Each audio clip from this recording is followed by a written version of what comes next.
let me show you how you can use Capcut without watermark.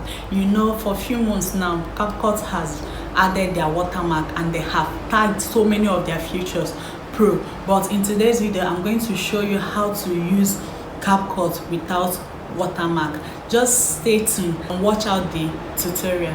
But if you have the money, just subscribe to their just get their promo package, because Capcut is everything. Hi guys, it's Becky here. Welcome back to my channel. Please, if you have not subscribed, please do well to subscribe. Hit the like button, share, comment, hit the notification button to be notified anytime I post a video. So let's head to the tutorial.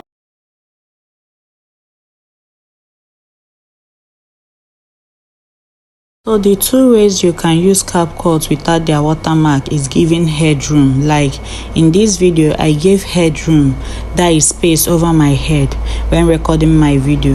But even if you didn't remember to do that when you are recording, you can adjust it by tapping on overlay and adjust and drag the video down a bit.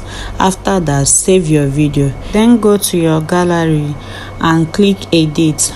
Click on crop and cut off where you see the Capcut watermark, and your video is good to go. But if you don't want all this stress, you can use remove object app, but it is a paid app. If you can be able to afford it, you use it, and you use it to remove the watermark. Now you can as well use InShot to edit your video and download it without any problem, without any watermark. Just the only problem is that it reduces the quality of your video.